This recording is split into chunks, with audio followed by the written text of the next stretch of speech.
विवरण।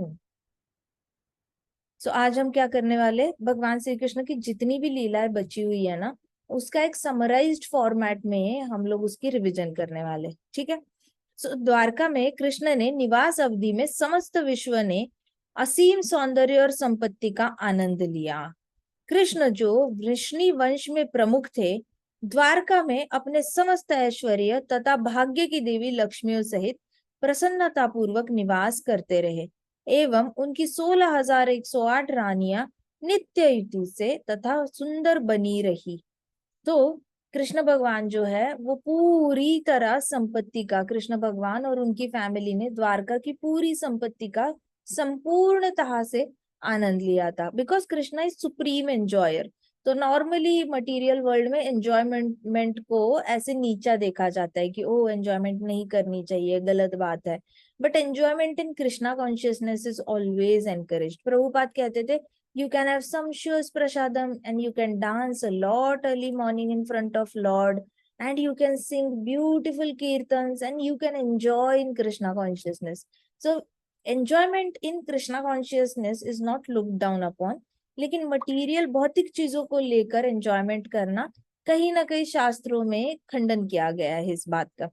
तो द्वारका में कृष्ण के साथ सारे भक्तों ने, कृष्ण की रानियां थी, कृष्ण थे और कृष्ण के सारे जितने भी भक्त थे, द्वारकावासी थे, उन्होंने पूर्णतः द्वारका की जो संपत्ति थी उसका आनंद लिया था। सो ऐसा नहीं होता कभी जो लोग समझते हैं कि अरे अम्बरीश महाराज को इतने पैसे की जरूरत क्या थी, पृथु महाराज को क्या जरूरत थी किंगडम में रहने की, जल्दी निकल लेते, जल्दी वैराग्य कर लेते। ऐसा नहीं होता, अपनी ड्यूटीज छोड़ के नहीं जा सकते।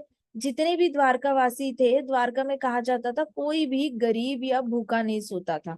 उनके पास कभी उनको ओल्ड एज नहीं आता था, उनको दुख नहीं आते थे, प्लस ओल्ड एज और डिसीज नहीं आता था।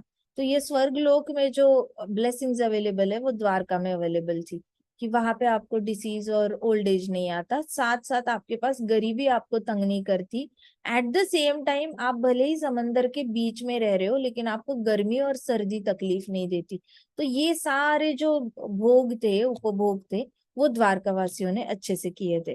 कृष्णा की जो पत्नियां थी वो हमेशा युवती बनी रही, मतलब they always looked like they were 21 year old, 16 year old queens of Krishna. वो उससे बड़ी कभी दिखी नहीं। तो रुक्मिणी महारानी जब परपोते भी हो गए उनके, तो भी रुक्मिणी महारानी she used to look like she is a 16 year old girl. और जितनी भी क्वींस थी कृष्णा की 16,108, वो हमेशा ही 16 साल की लड़कियों की तरह दिखती रही। और कृष्णा भी हमेशा 21 साल के लड़के की तरह बने रहे, बलराम जी भी 21 साल के लड़के की तरह बने रहे। उनकी इतनी बड़ी फैमिली हो गई थी कि एक बेटा, एक बेटे के 10 बेटे, और उन 10 बेटों के हर एक के 10-10 बेटे। ऐसे करके कृष्णा को 16,108 रानियों से हर रानी से 10-10 बेटे हुए थे। और उनके हर बेटे को 10-10 बेटे थे, तो कृष्णा के पोते जो थे वो हर बेटे के थ्रू 10-10 हुए थे। और पोतों में भी जितने पोते थे, हर पोते को 10-10 बेटे। तो ऐसे करके कृष्णा की जो फैमिली थी वो बहुत बड़ी थी द्वारका में। And everybody use to enjoy the, वहां पे जो संपत्ति थी द्वारका की, तो सब लोगों ने पूरा मनसोक्त आनंद ले लिया। यद्यपि कृष्ण के अनेक पौत्र तथा प्रपौत्र थे, वे उनकी रानियां 16,000 तथा 20 वर्ष की आयु की ही दिखती थी। तो कृष्णा के जितने पर पौत्र थे, मतलब पर पोते थे, पोते तो थे ही थे, पर पोते भी थे, वो भी हमेशा, जो उनकी रानियां थी, उनकी रानियां भी 16 साल की दिखती थी। और परपोते जो थे वो भी ऐसे 20-20 साल की आयु की तरह दिखते थे। सो परपोते भी छोटे दिखते थे, उनकी पत्नियां भी छोटी दिखती थी, पोते भी छोटे दिखते थे। तो किसी की ओल्ड एज नहीं हुई थी, किसी की एजिंग नहीं हुई थी, और कोई बीमार नहीं पड़ता था। सो this is the blessing of Krishna. तो वे सदैव ही उत्तम वस्त्राभूषण धारण करते थे और सदैव नृत्य, गान तथा महलों की छत पर गेंद क्रीड़ा जैसी क्रीड़ाओं में संलग्न रहती थी। तो जितनी भी क्वींस थी, कृष्णा की क्वींस थी, कृष्णा के बेटों की क्वींस थी, बेटों के बेटों की क्वींस थी, और उनके परपौत्रों की क्वींस थी। तो इतनी सारी रानियां जो थी द्वारका में, वो हमेशा टिप टॉप बड़े अच्छे कपड़े पहन के रहती थी।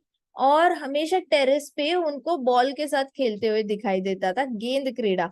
सो they used to play catch catch या फिर ऐसा कोई गेम खेलेंगे, लेकिन हमेशा गेम्स खेलने में एंजॉय करते थे वो गेम्स खेलना। तो द्वारका नगरी की गलियों में सदैव ही हाथी, घोड़े, रथ, सैनिक की भीड़ रहती थी। द्वारका नगरी की जितनी भी गलियां थी ना, हर गली में कहीं हाथी जा रहे हैं, कहीं घोड़े जा रहे हैं, कहीं ढेर सारे रथ जा रहे हैं, बहुत सारे लोग। वहां का जो मार्केट होता था वो हमेशा भरा रहता था, कोई ना कोई हमेशा शॉपिंग करता था द्वारका में। सो वहां का जो मार्केट होता था, बाजार होता था, वो बाजार हमेशा भरा है। हमारे यहाँ कैसे होता है, जैसे कभी संडे मार्केट होता है, मंडे मार्केट होता है, ट्यूसडे मार्केट होता है, तो एक एक दिन अलग अलग जगह पर मार्केट्स भरते हैं कैपिटल ऑफ दी सिटीज में।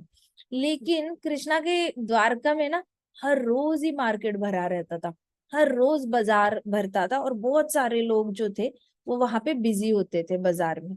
सो द्वारका नगरी में जिस दिशा में भी दृष्टि डालो, वहां पे उद्यान और वाटिकाएं दृष्टिगोचर होती थी। कहीं पे भी आप नजर डालो आपको गार्डन्स एंड ऐसे ये दिखेंगे, गार्डन्स एंड पार्क्स दिखेंगे, उद्यान दिखेंगे, गार्डन्स दिखेंगे। जैसे आप समंदर किनारे जाओ, कहीं पे भी देखो ऐसे लेफ्ट राइट समंदर ही समंदर दिख जाता है, पीछे देखो तो थोड़ी सैंड दिख जाएगी, ट्रीज दिख जाएंगे। लेकिन यहाँ पे द्वारका में कहीं पे भी नजर डालो, यहाँ पे भी गार्डन, यहाँ पे भी गार्डन, आगे भी गार्डन, पीछे भी गार्डन, हर जगह गार्डन्स ही गार्डन्स दिखते थे। इतना खुला एरिया था वहां पे द्वारका में।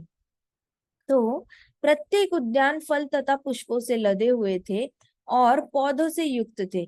उन पर मधुर स्वर में पक्षी चहचहाते रहते थे तथा भंवरे गुंजार करते रहते थे। तो सारी गार्डन्स फूलों से भरी हुई थी, फ्रूट से भरी हुई थी। ढेर सारे बर्ड्स जो होते थे फ्रूट्स के आसपास रहते थे, भंवरे होते थे वो फूलों के आसपास रहते थे, और पक्षी होते थे वो हमेशा चहचह कुछ ना कुछ चू चू आवाज करते रहते थे। और भंवरों की आवाज जो फूलों के आसपास होती थी तो उनकी गूंज गूंज गूंज ऐसे हर जगह सुनाई देती थी। तो वहां पे ऐसे लगता था जैसे भंवरे और पक्षी आके मिलकर कीर्तन कर रहे हैं। सो कृष्ण की रानियों के सभी 16,108 महल इस सुंदर द्वारका नगरी में स्थित थे, तथा इन समस्त सुविधाओं के परम भोक्ता भगवान श्री कृष्ण स्वयं का 16,108 रूपों में विस्तार करके सारी रानियों को सुख प्रदान करने में व्यस्त रहते थे। तो कृष्णा क्या करते थे, अपने आप को एक्सपांड करते थे और सारी वाइफ्स को हैप्पीनेस देने के लिए। हस्बैंड को क्या, उनको तो बस बैठना, उनको तो टाइम स्पेंड करना होता है।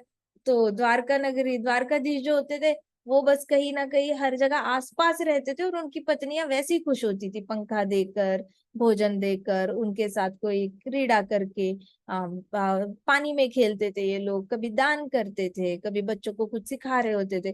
तो रानियां बस उनको देख कर ही खुश होती थी, और उनको चाहिए होता था कि कृष्णा पर्सनल अटेंशन भी रहे मेरे साथ, वो मेरे साथ ही रहे, बाकियों के साथ बटा हुआ अटेंशन उनको नहीं चाहिए होता था। they wanted personal attention of Krishna, so they were able to get personal attention of Krishna। Krishna ने अपने आप को एक्सपांड किया था, और कृष्णा हर रानी को एक पर्सनल अटेंशन दिया करते थे। सो विस्तार करके कृष्णा ने अपना जो है वो फर्ज निभा रहे थे।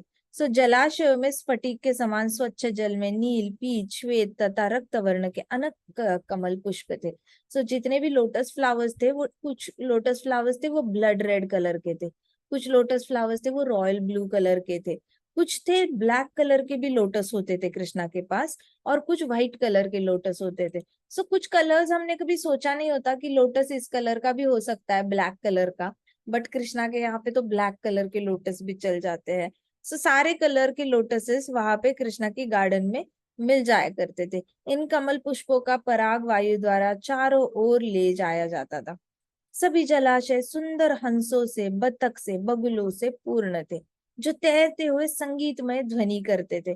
तो हर पौंड में जो है बतख रहते थे, हंस रहते थे, बगुले रहते थे, और वो लोग जब स्विमिंग करके एक जगह से दूसरी जगह जा रहे होते थे, उड़कर जा रहे होते थे, तो म्यूजिक आता था, उनके विंग्स ऐसे ऐसे फ्लटर करते थे, तो उसमें से ऐसे आवाज आती थी, ध्वनि आती थी, और वो म्यूजिक वाली ध्वनि आती थी। तो कभी कभी जलाशयों में कृष्ण अपनी पत्नियों सहित तैरने जाते थे, और ढेर सारा जल उनके ऊपर उड़ाते थे। तो कृष्णा क्या करते थे, पौंड में जाते थे रानियों के साथ, तो उनको लगता था हाँ स्विमिंग होने वाली है, लेकिन कृष्णा क्या करते थे, ढेर सारा पानी ऐसे उड़ाना उड़ाना शुरू करते थे, and then he will take the pichkari, पिचकारी लेके he will continuously attack all the queens with that pichkari का वाटर। सो कृष्णा होली जो है वो पानी में ही खेल लेते थे सारी पत्नियों के साथ वहां पे। तब गंधर्व तथा गायक सुरीले संगीत में उनका यशोगान करते थे। गंधर्व नीचे आ जाते थे और वो इतने खुश होते थे कृष्णा को खेलते हुए, because Krishna is to laugh a lot. Krishna इतने हंसते थे पानी उड़ाते हुए और पिचकारी मारते हुए कि कृष्णा की वो हंसी देखने के लिए ना सारे देवता लोग ऐसे ऊपर से नीचे अवतरित होते थे और ऊपर से फिर फूलों की वर्षा करना शुरू कर देते थे कृष्णा पे। जैसे ही कृष्णा खिलखिला के हंसने लग जाते थे, पानी उड़ाने लग जाते थे, तो गंधर्व फटाक से उनकी ग्लोरिफिकेशन में गाने शुरू कर देंगे। तो इट इज लाइक कृष्णा हंस रहे हैं और उनकी हंसी की खुशी में साइड में कोई उनकी ग्लोरिफिकेशन में गाने गा रहे हैं और ऊपर से फूल बरस रहे हैं। और कृष्णा को हंसता हुआ देखकर वैसी ही जो कृष्णा की पत्नियां थी वो और ज्यादा खुश हो जाती थी और वो और ज्यादा हंसती थी। तो उन दोनों में ट्रांसेंडेंटल कंपटीशन होता था, लाफ्टर कंपटीशन होता था कि कौन ज्यादा हंस रहा है।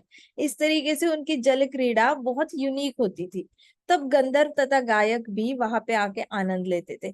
उनके गान के साथ मृदंग, दुदुम्बी, नगाड़े, इकतारा तथा पीतल के बिगुल आदि वाद्य बजते थे। ऐसे नहीं कि नॉर्मली गा रहे हैं, पूरा म्यूजिक सिस्टम, पूरा बैंड लेके घूमते थे। जितना भी मृदंग होगा, दुंदुबी होगी और नगाड़े होंगे, सब लोग आपस में आके वो बजाते थे और गाते थे। तो अच्छा म्यूजिक बना के वहां पे जल क्रीड़ा होती थी। उत्सव के हर्षोल्लास में कभी कभी भगवान की पत्नियां भगवान पर पिचकारी से जल की फुहार डालती थी तथा भगवान भी रानियों के शरीर को उसी तरह जल से भिगोते थे जिस तरीके से पिचकारी से रानियां उनके शरीर को भिगोती थी। ऐसे दोनों भी एक दूसरे के ऊपर पिचकारी से ये करते थे। और इसको कहा गया है हर्षोल्लास का उत्सव। मतलब ऐसा नहीं है कि पहले फेस्टिवल डिक्लेयर हुआ है और फिर कृष्णा एंजॉय कर रहे हैं। जिस दिन कृष्णा एंजॉय करते हैं वो दिन ऑटोमेटिकली फेस्टिवल बन जाता है। सो कृष्णा का ये जो फेस्टिवल होता था हर्षोल्लास का उत्सव कहा गया है। कृष्णा इज लाफिंग और उसको उत्सव कहा गया है। सो जिस भी दिन कृष्णा डिसाइड करेंगे पौंड में उन्होंने खेलना है रानियों के साथ, वो दिन पूरा फेस्टिवल में कन्वर्ट हो जाता था क्योंकि म्यूजिक आ जाता था, फ्लावर्स आ जाते थे, ढेर सारा लोग गाना गा रहे हैं, गंधर्व गा रहे हैं, तो automatically it use to get convert into a festival, उत्सव में कन्वर्ट हो जाता था। तो कृष्ण से पिचकारी छीनने का प्रयास करती थी रानी। क्या करती थी, जाती थी और कृष्णा के हाथ से पिचकारी छीनने की कोशिश करती थी। लंबे केश खुलकर बिखर जाते थे। वो जब पिचकारी खोलने की कोशिश करती थी तो रानियों के जो बाल होते थे ना वैसे खुलकर स्प्रेड हो जाते थे। वो बड़ी कोशिश करती थी लेकिन कृष्णा पिचकारी छोड़ते नहीं थे तथा उनके केशों में गुंथे हुए सुंदर पुष्प नीचे गिर जाते थे। रानियों के बालों में जो भी फूल है, अच्छे सुंदर सुंदर फूल है, वैसे पानी में गिर जाते थे। इतनी झपटी झपटा झपटी होती थी कृष्णा के हाथ से पिचकारी खींचने में, इतने ज्यादा कृष्णा पानी उड़ाते थे उनपे। तो भगवान उन रानियों के हाथ से पिचकारी छुड़ाकर और ज्यादा उनको भिगो दिया करते थे। और ज्यादा कृष्णा फिर जितना आप खींचने की कोशिश करोगे उतना ज्यादा पिचकारी से कृष्णा उनको तंग करते थे और कृष्णा को बड़ा मजा आता था उनको तंग करने में। तो कृष्ण की रानियों ने अपनी पति के साथ जो सुंदर कमल नयन तथा सावले सलोने पूर्ण पुरुषोत्तम भगवान है लंबा समय व्यतीत किया करती थी। कृष्ण की रानियां जो है लंबा टाइम कृष्णा के साथ स्पेंड किया करती थी। देखो गोपियां जो स्पेंड करती थी ना कृष्णा के साथ टाइम, वो बहुत एंग्शियस होके स्पेंड करती थी। एंग्शियस मतलब उनको लगता था कृष्णा अभी चले जाएंगे, अभी चले जाएंगे, क्योंकि हम लोग मैरिड है, कृष्णा को चाहिए। कृष्णा ने ऑलरेडी डांस शुरू होने से पहले ही बता दिया है कि आप गलत कर रहे हो, आप यहाँ पे क्यों आए हो, जाओ अपने बच्चे के पास, जाओ अपने पिताजी के पास, जाओ अपने पति के पास, आप इतने रात को आए हो, आप गलत कर रहे हो। सो वो गोपियां जो थी ना उनको जब भी वो टाइम स्पेंड करती थी ना कृष्णा के साथ, उनको ये पता होता था कि इस टाइम को लिमिट है, ये खत्म हो जाना है, जल्दी खत्म हो जाना है। तो गोपियां कृष्ण के साथ रहकर भी सेपरेशन फील करती थी।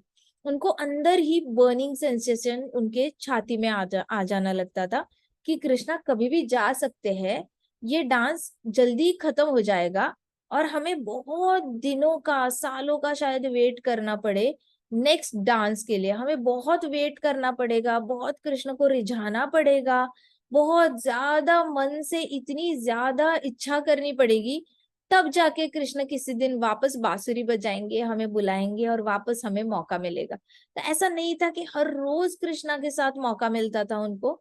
लेकिन वो लोग साल में एक बार भी मिले ना, तो वो लोग बहुत ज्यादा वेट करते थे उस मौके का कि कब कृष्णा बुलाएंगे रास डांस के लिए। वैसे ज्यादा हुआ नहीं था, 2-3 बार ही मिले थे कृष्णा, लेकिन उनके अंदर एंग्शियसनेस बहुत थी।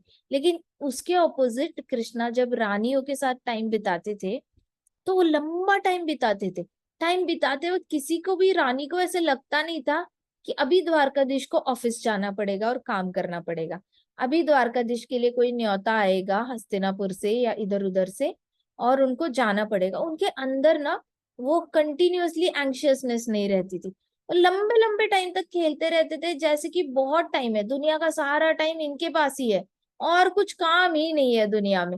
ये वाली जो टाइम की सिक्योरिटी थी वो कृष्णा ने द्वारका में सारी रानियों को दी थी। ये रानियों ने बहुत मेहनत से कृष्णा को प्राप्त किया था, ये रानियों ने बहुत सारा स्ट्रगल किया था अपनी लाइफ में, उसके बाद कृष्णा उनको प्राप्त हुए थे। तो Krishna did not want to give them any more anxiety whatsoever. धाम में देखो तो वहां पे जिन सबको कृष्णा बचपन से ही ब्लेस्ड थे। जैसे ही वो लोग प्रकट हुए थे उसके बाद कृष्णा का संग उनको जन्मने के बाद ही मिला था और काफी समय तक मिला था। लेकिन द्वारका की जो रानियां है वो बचपन से तड़पी थी कृष्णा के संग के लिए। इसलिए प्रभुपाद भी कहते हैं हमेशा कि कृष्णा के संग के लिए जो तड़पता है ना, उसको लंबा समय तक कृष्णा का संग मिलता है। जब तक आप कृष्ण के संग के लिए तड़पते नहीं हो, तब तक कृष्णा भी तो नहीं आते ना, प्रकट नहीं होते और अपना दर्शन नहीं देते, हमारे साथ वक्त नहीं बिताते। So Krishna is very choosy. Krishna को दिख जाता है किसके अंदर डिजायर है, किसके अंदर नहीं है। सो यहाँ पे ये जो रानियां थी, इन्होंने बचपन में ही बहुत स्ट्रगल किया था, भौमासुर के जेल में बहुत ज्यादा टाइम बिताया था उन्होंने।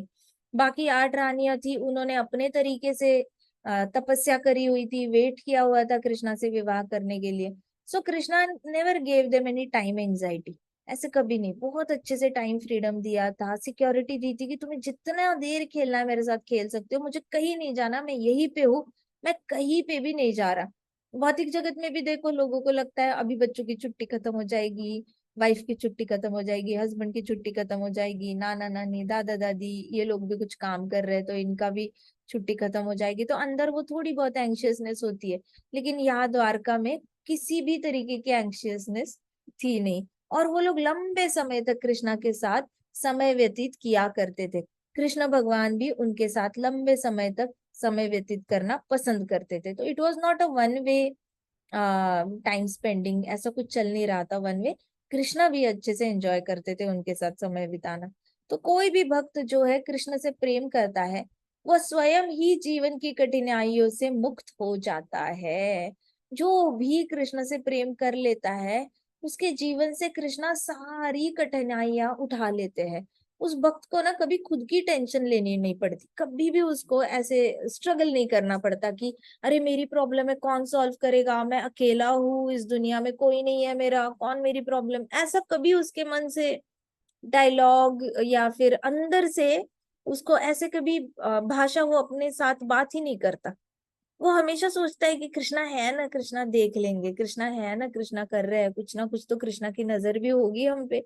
सो जो भी कृष्ण से प्रेम करता है, उसके जीवन की सारी कठिनाइयों से वो हमेशा हमेशा के लिए मुक्त हो जाता है। अब कौन सी कठिनाइयां होती है जो बार बार हमारी लाइफ में आती है? बार बार हमारी लाइफ में एक ही प्रॉब्लम्स आती है, बीमारी बुढ़ापा, बीमारी बुढ़ापा। और बीमारी बुढ़ापा होगा तो मृत्यु तो होगी होगी। तो एक लाइफ में रिपीटेड अगर कुछ आ रहा है तो वो बीमारियां रिपीटेडली आती है। लेकिन कृष्ण से प्रेम होने के बाद बीमारियां भी रिपीटेडली आती नहीं है, एक आती है और फिर लेके ही चली जाती है।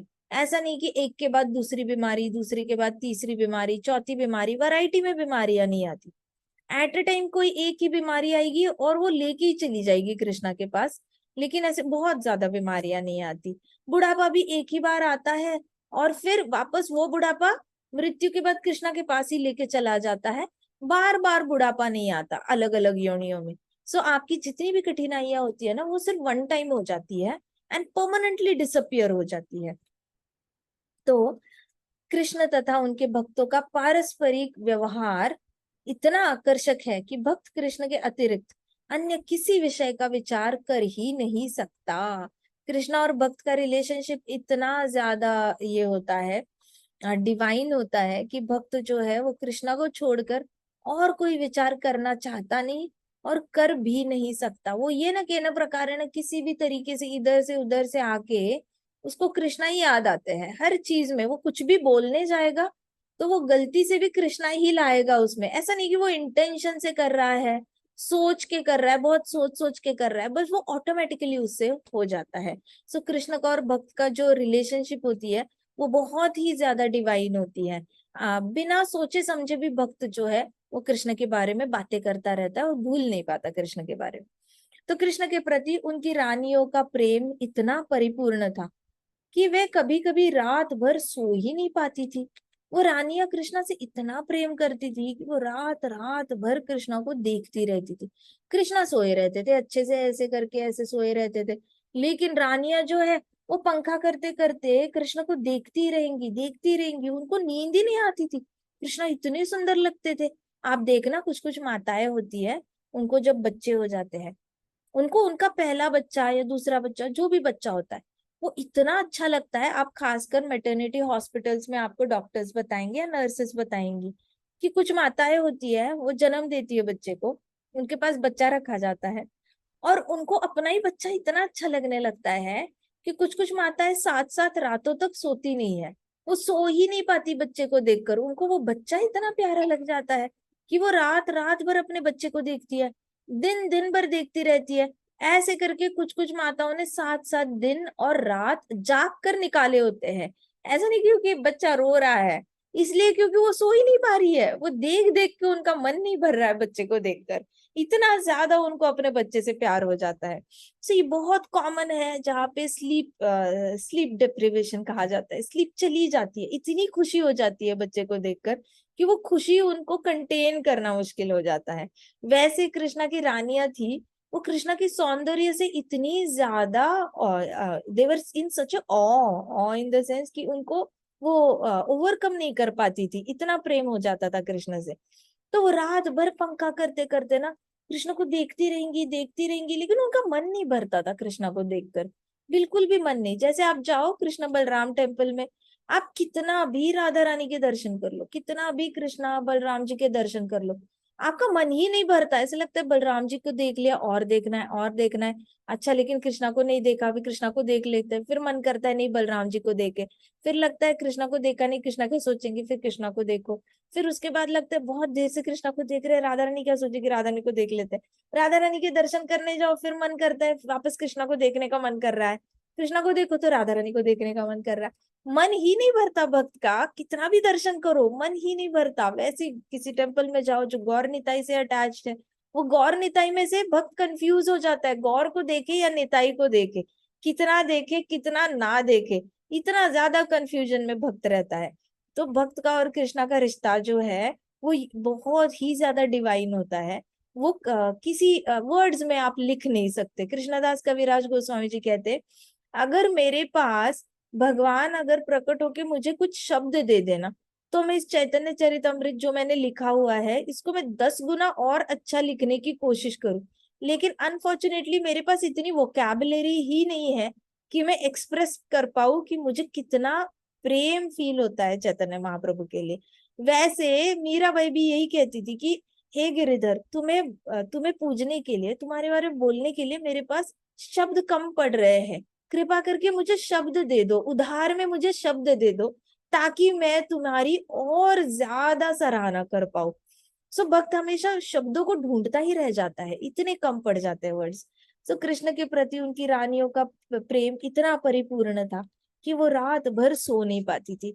एक रानी थी, उसने कुरारी पक्षी से कहा, रात को जब कृष्णा सोए हैं तो कुरारी पक्षी होता है वो रात को बीच में क्रैं क्रैं क्रैं क्रैं आवाज निकालता रहता है। तो उसने कुरारी पक्षी से कहा, प्रिय कुरारी, रात्रि अधिक हो चुकी है परंतु तुम अभी तक क्यों जाग रहे हो भला। सो रानियां रात को बात कर रही है, ठीक है, एक रानी रात को बात कर रही है, कुरारी को कह रही है कि तू क्रैं क्रैं क्रैं क्रैं कर रहा है रात को, तू क्यों कर रहा है, तू सोया क्यों नहीं है अब तक, क्या तुम भी मेरी तरह ही शोकग्रस्त हो कि कृष्णा आप शयन कर रहे हैं और तुम उनकी मधुर मुस्कान नहीं देख सकते। तो रानी कहती पक्षी को, क्या तुम्हें भी इतना ही बुरा लग रहा है जितना मुझे बुरा लग रहा है कि कृष्णा अभी सोए हैं और मैं उनकी मधुर मुस्कान देख नहीं सकती। Of course Krishna can not laugh and sleep ना, कृष्णा प्रसन्न होकर तो सोते हैं, बट उनको she wants to see Krishna happy in that moment also. तो कह रही है कि मुझे, क्या तुम भी इसीलिए शोकग्रस्त हो? मुझे शोक हो रहा है कि Krishna is not able to smile in sleep. तो उनके कमल नयनों को देखने से वंचित हो, उनके मधुर वचनों को नहीं सुन पा रही हो। मैंने कहा क्या तुम्हें इसका शौक है कि तुम उनके मधुर वचनों को सुन नहीं पा रही हो? कृष्णा बोलते हैं तो बोलते भी तो बड़े मीठे हैं ना। कृष्णा बस एक स्माइल दे दे तो राधा रानी अपना गुस्सा भूल जाती थी।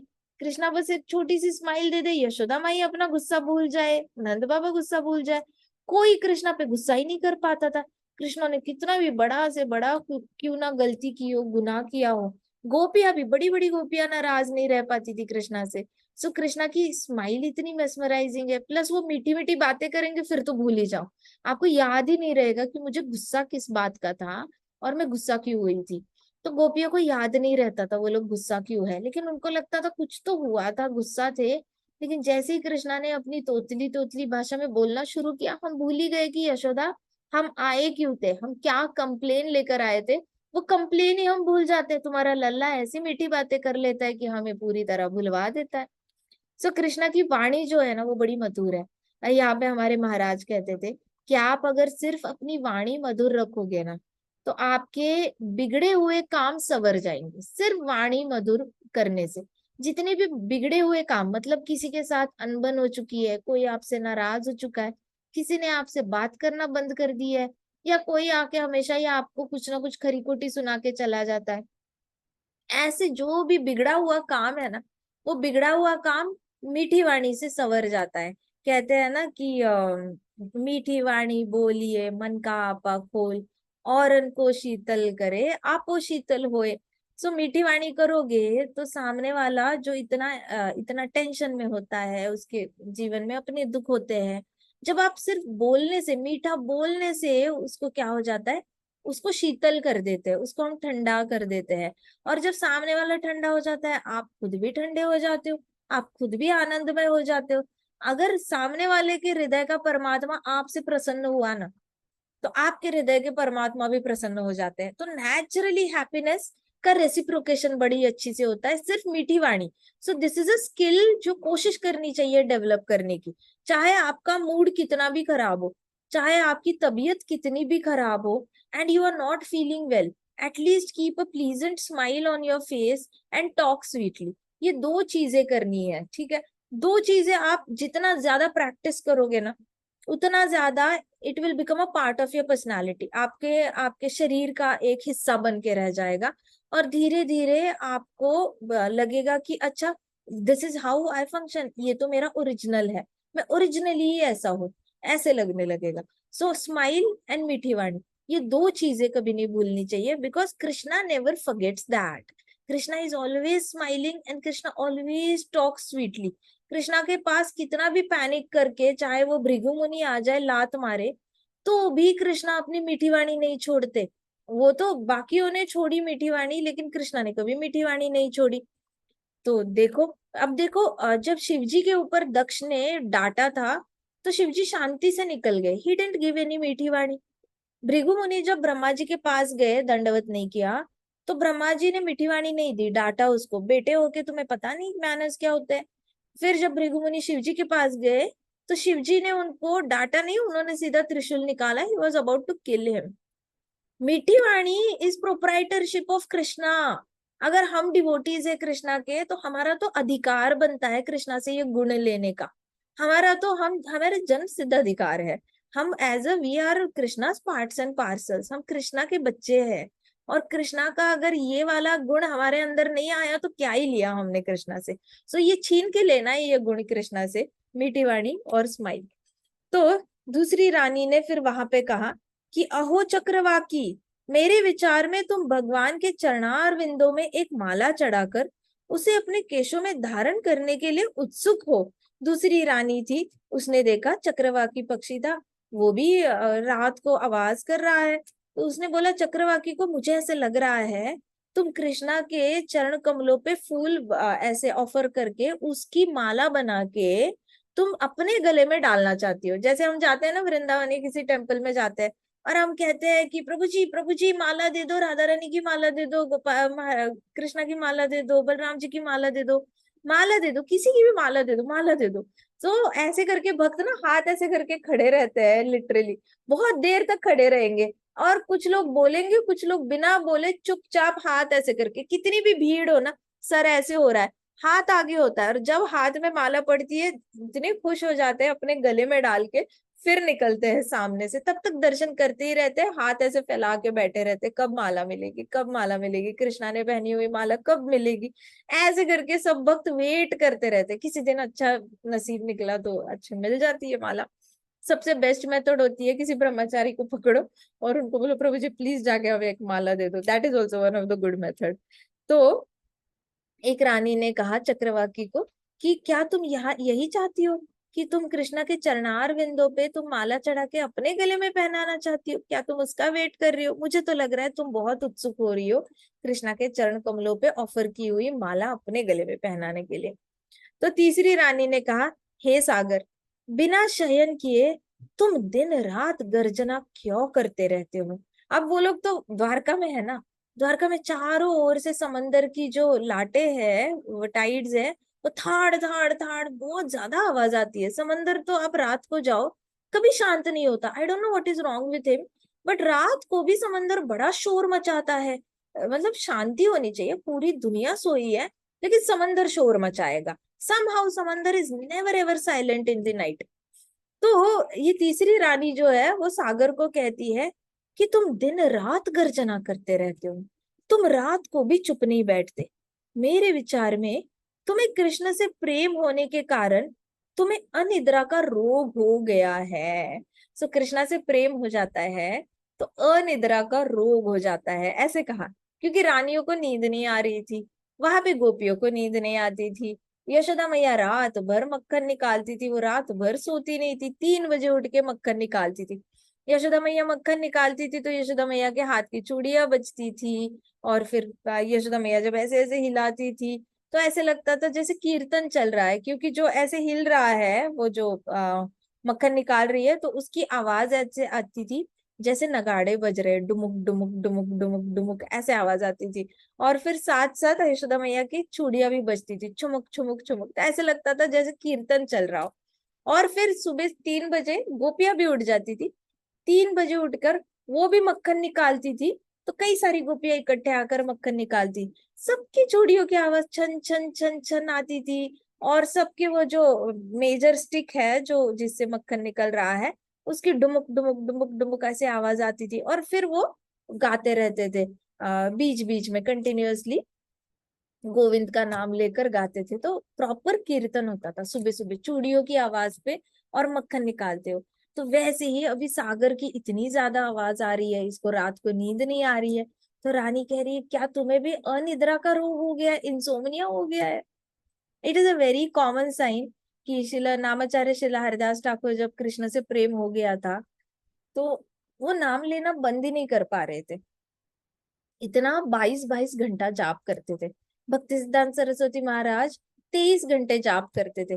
रघुनाथ दास गोस्वामी जी तो सोते ही नहीं थे, 24 घंटे जाप करते रहते थे। एक बार कृष्ण पसंद आ जाए तो नींद तो मानो कहीं चली जाती है, और हेल्थ खराब नहीं होती नींद जाने के बाद। और हमारे रूप गोस्वामी जी थे, सनातन गोस्वामी जी थे, वो 2 घंटा सोते थे। हमारे प्रभुपाद 2 घंटा सोते थे। मैं इतने सारे भक्तों को जानती हूँ जो रात को 1:30-2:30 बजे उठ के जाप करने लग जाते हैं। बहुत सारे भक्त देखे हैं मैंने, आते हैं घर पे रहने, रात को 2:30 बजे उठ के जाप करते रहते हैं। उनका जाप 16 माला हो जाए उसके बाद उनका रियल जाप शुरू होता है, तब उनकी वॉल्यूम इतनी बढ़ जाती है और इतनी ज्यादा एनग्रॉस होके जाप कर रहे होते हैं कि उनको पता होता है दुनिया उठने में अभी 7 बजे उठेगी दुनिया, तब तक तो अपना ही टाइम है। So they are totally engrossed in chanting. 16 माला के बाद उनका रियल चैंटिंग शुरू होता है, and they are so happy chanting. सब भक्त इकट्ठे आते हैं, तब भी हमने देखा है, हम जम्मू में रहते थे कभी इकट्ठे सारे भक्त, तो रात को ही 1:30 बजे उठ जाते थे और इतना मजा आता था चैंटिंग करने में। सो कृष्ण से एक बार प्रेम हो जाए तो अनिद्रा का रोग हो जाता है। और ये लैक ऑफ स्लीप कभी आपकी तबीयत खराब नहीं करती। बोलने वाले तो बोलेंगे आपकी तबीयत खराब हो जाएगी, बट प्रभुपाद एंड तक प्रभुपाद रात को जाग कर भागवतम लिखते रहे, उनको तो ऐसी कोई प्रॉब्लम आई नहीं थी। बहुत सारे भक्त है जो 9 to 12 की स्लीप मिस नहीं करते। 9 to 12 की जो नींद होती है वो 6 घंटे का आराम देती है। 12 से 3 की जो नींद होती है 3 घंटे होते, 3 घंटे की आराम देती है। 3 से 4 1 ही घंटा होता है, 1 घंटे का ही आराम देती है। सुबह 4 बजे के बाद आप कितना भी सो, वो आराम नहीं देती शरीर को।